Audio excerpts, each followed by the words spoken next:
اس نے اس کو بلا کے کہا، اس کو کہا کہ اللہ نے تیرا میرا نکاح کر دیا ہے۔ اس نے کہا جا حرام زادہ۔ ساری زندگی اس نے پھر اس سے یہ ساری زندگی منتیں کرتا رہا اس کی، یعنی قدم قدم پہ جھوٹ۔ اور اس نے پھر انگریز کی وفاداری اس حد تک کی، اس نے کہا کہ اللہ نے مجھے اعلان کیا ہے کہ جہاد کو موقوف کر دیا ہے، اب جہاد نہیں ہے کہ ہم انگریز سے لڑیں، بہترین سرکار انگریز کی سرکار ہے۔ اور گروہ در گروہ پھر مسلمان اس کے ساتھ شامل ہونا شروع ہو گئے، اور پھر تقسیم ہند ہوئی جب یہ قادیان سے اس نے ہجرت کی، اور یہ مرا یہیں لاہور میں تھا، واصل جہنم لاہور میں ہوا، یہ آپ کے برنتھ روڈ پہ ہوا۔ آج بھی وہ بلڈنگ موجود ہے، آج بھی ہے وہ بلڈنگ، وہ اسی کے چہتے کی تھی بلڈنگ اس زمانے میں۔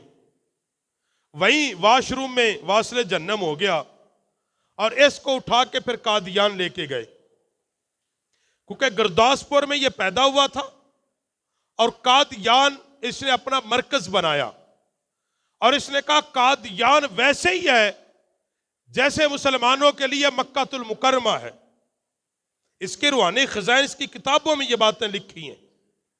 اس نے کہا قادیان میں زیارت کرنا ایسی ہے جیسے بندہ بیت اللہ کی زیارت کرتا ہے، اور اس کانے دجال کی قبر کو انہوں نے نبی پاک صلی اللہ علیہ وسلم کی قبر اطہر کے ساتھ مشابہت دی۔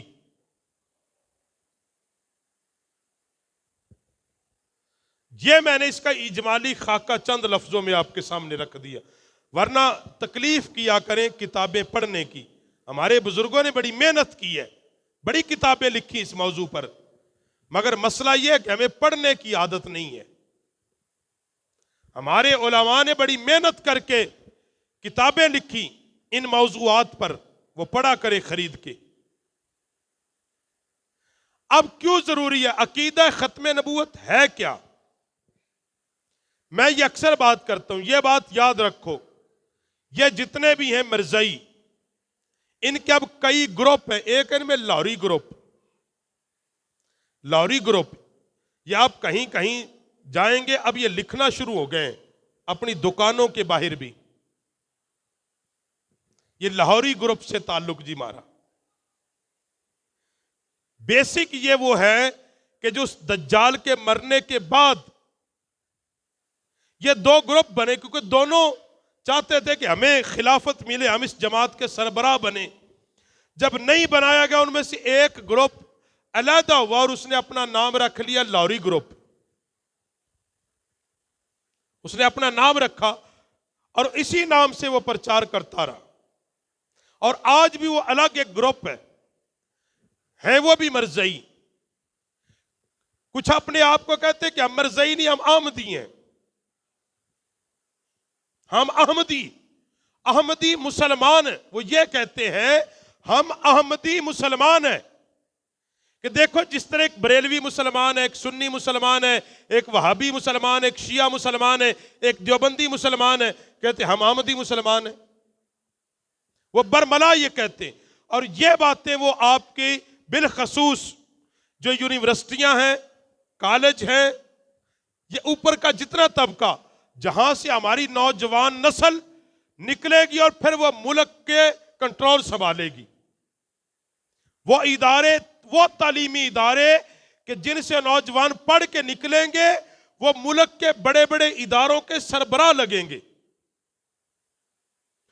ان کے اندر وہ موجود ہیں۔ اور وہ یہ بات کرتے ہیں کہ دیکھو ہم احمدی مسلمان ہیں، فرق ہی کوئی نہیں آپ میں ہم میں، فرق اتنا ہی ہے کہ آپ سنی حنفی بریلوی مسلمان ہیں، ہم احمدی مسلمان ہیں۔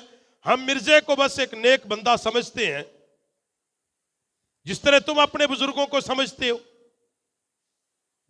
جی۔ پھر آج بھی مرزائی یہ کہتے ہیں، اور وہ اس نے اس وقت بھی کہا تھا، اس نے کہا کہ میں محمد کو آخری نبی مانتا ہوں۔ نبی علیہ الصلوۃ والسلام کے آخری نبی آج کے مرزائی بھی مانتے ہیں۔ دھوکہ جہاں سے آپ کو دیا جاتا ہے اور آپ کھاتے ہیں. وجہ کیا؟ آپ کبھی علماء کے پاس نہیں بیٹھے. غصہ نہ کریں. مسجد میں جمعے میں ہم نے اس وقت جانا ہے جب بالکل اذان ہو جائے. علم کہاں سے آئے جی؟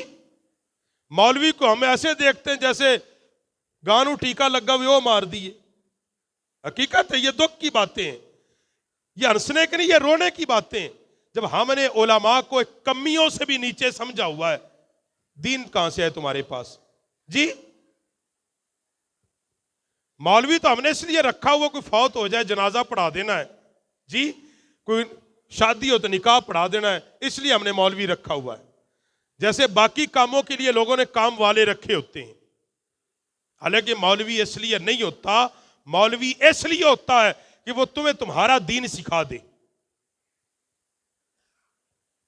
امام رکھنے کا اصل مقصد یہ ہوتا ہے کہ تمہیں اللہ کا قرآن اور نبی کا فرمان سکھائے.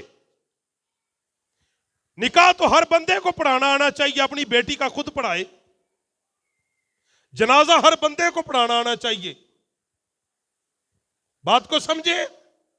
مگر یہ ایک موضوع الگ ہے، یہ کسی دن اس پہ پھر بات کریں گے. مگر میں وہ جو دھوکہ دیتے ہیں اس بات سے کہ دیکھو یہ ہم بھی محمد کو آخری نبی مانتے ہیں، تم بھی مانتے ہو.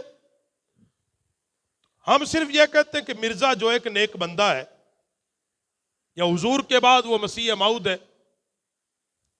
اب ہمارا نوجوان جس کے پاس علم نہیں ہے، دلیل نہیں ہے، وہ کہتا ہاں بات تو ٹھیک ہے، اور ساتھ وہ کہتے تمہارے مولوی غلط ہیں، انہوں نے ہمیں کافر بنا دیا ہے. ہم کافر تھوڑا ہی ہیں، اصل مسلمان تو ہم ہیں. دیکھو ہم قرآن بھی وہی پڑھتے ہیں جو آپ پڑھتے ہو، ہماری اذان سن لے وہی ہے جو آپ دیتے ہو. نماز ہم اسی طرح پڑھتے ہیں جیسے آپ پڑھتے ہیں، پڑھتے بھی ہیں ویسی پڑھتے ہیں جیسی آپ پڑھتے ہو. اذان وہی دیتے ہیں جو آپ دیتے ہو،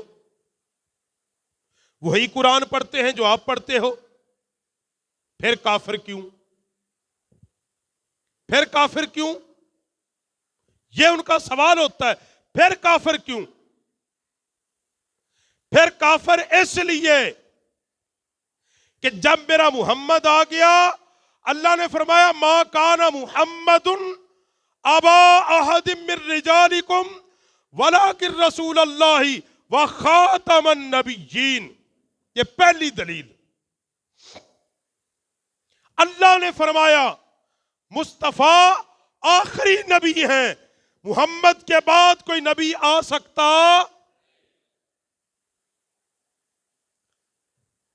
اللہ کسی کو بھی مصطفیٰ کے بعد نبوت دینی نہیں. ایک اور وہ شکار کرتے ہیں آپ کو، وہ کہتے ہیں کہ دیکھو خاتم النبیین، آپ کہتے ہیں حضور کے پاس ختم نبوت کی مہر ہے، اور حضور کی مہر سے نبوت ملی ہے، حضور کی مہر سے نبوت ملی ہے. تو لہذا مسیح موعود جو ہے اس کو بھی نبی پاک نے، اللہ نے مہر لگا دی حضور کی ختم نبوت کی. ختم نبوت کی مہر حضور کے پاس ہی ہے. مہر نبوت اور خاتمیت محمدی حضور ہی ہیں، مگر وہ جس کو چاہے بنا دے، کوئی حرج ہے؟ عقلی اور نقلی دو دلیلیں ہیں. عقلی یہ ہے، فرمایا بزرگوں نے، اس نے کہا جب کسی چیز کو بند کر دیں، کیا کر دیں؟ کیا کر دیں؟ ان دے اتے مور لائی دی، سیل دی جی. کیوں لائی دی؟ کیوں؟ نہ کوئی شے وچ وڑے تے نہ وچوں، اسے لئی نا سیل مور کیوں لگاتے ہیں؟ آپ کوئی بھی چیز خریدیں اس کے اوپر ایک سیل لگی ہوتی ہے، مور ہے. کیوں؟ کہ اس کے اندر کچھ داخل بھی نہیں اور کچھ باہر بھی نہ نکلے. اس لیے اللہ نے میرے مصطفیٰ کو ختم نبوت کی مہر عطا کر دی کہ محمد کے بعد اب کوئی نبی آ بھی نہیں سکتا، اور جن کو نبوت مل چکی ہے اسے واپس بھی نہیں لی جائے گی.